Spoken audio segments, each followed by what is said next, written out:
Happy new year. সবার 2025 খুব ভালো কাটুক। আজকে মাংসের একটা 2 in 1 রেসিপি নিয়ে চলে এসেছি। এখানে 2 ধরনের মাংস রান্না দেখানো হবে। মাংসের জন্য প্রথমে আলু ভেজে নেওয়া হলো নুন হলুদ দিয়ে। এরপরে যে মাংসের বাটা মশলাটা আদা লঙ্কা রসুন মিক্সিতে দিয়ে পেস্ট করে নেওয়া হচ্ছে।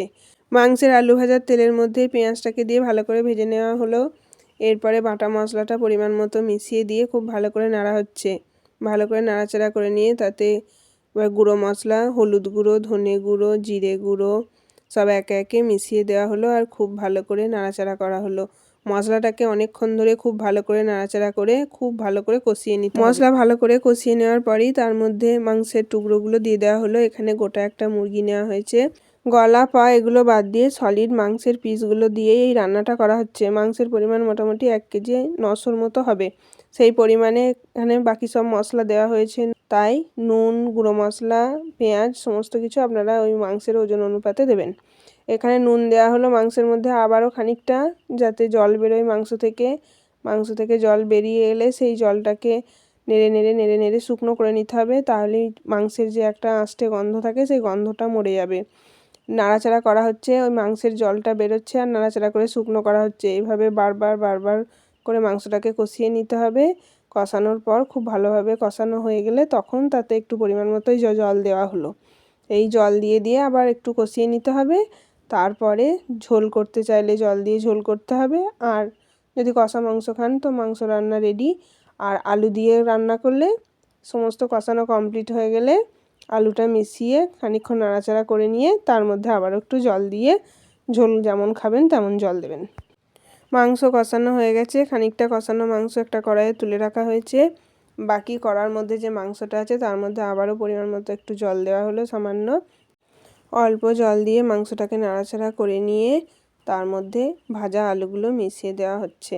ভাজা আলুগুলো মাংসের মধ্যে দিয়ে মাংসটাকে আবারও ভালোভাবে নাড়িয়ে নেওয়া হচ্ছে। মাংসের জলটা দেখুন শুকিয়ে গেছে।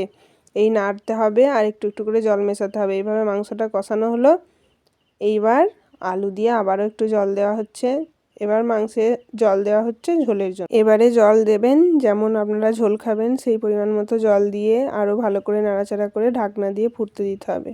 মাংসটা যখন ফুটবে নুনটা ঠিক মতো দেওয়া হয়েছে নাকি সেটা টেস্ট করে দেখে পরিমাণ মতো নুন প্রয়োজন হলে আবার দিয়ে নাড়াচাড়া করে ঢাকনা দিয়ে দিতে হবে। কষা যে মাংসটা রাখা হয়েছিল সেটাকেও কিছুটা জল দিয়ে আলাদা করে ফুটতে দেওয়া হলো। কষা মাংস আর ঝোলের মাংস দুটোই যখন ফুটবে তার মধ্যে পরিমাণ মতো ধনেপাতা মিশিয়ে দেওয়া হলো। ধনেপাতা দেওয়ার পর আরও কিছুক্ষণ ঢাকনা দিয়ে রান্না করলেই মাংসের 2 রকমের পদই খাওয়ার জন্য তৈরি। ঝোলে তেল ছেড়ে এলেই ঝোল নামিয়ে ভাতের সাথে পরিবেশন করলেই খাওয়ার জন্য প্রস্তুত। 1 জানুয়ারি আমাদের বাড়িতে পোলাও হয়েছিল। এখানে পোলাওয়ের সঙ্গে মাংসের ঝোল পরিবেশন করা হলো। আমরা খুব তৃপ্তি করে খেলাম। আপনারাও বাড়িতে এই রেসিপিটা বানান। খুব সামান্য খুব কম উপকরণ দিয়ে একদম প্লেন মাংসের ঝোল বা মাংস কষা বাড়িতে বানান, খান। খেয়ে যদি ভালো লাগে কমেন্ট করে জানাবেন। আর যদি পছন্দ হয় চ্যানেলটাকে সাবস্ক্রাইব করবেন, একটা লাইক দিয়ে দেবেন। সবাইকে অসংখ্য ধন্যবাদ। আবারও সবাইকে জানাই হ্যাপি নিউ ইয়ার। সবার 2025 খুব ভালো কাটুক। রান্না করুন, খান, খাওয়ান, সবাইকে নিয়ে আনন্দে মজায় খুশিতে থাকুন।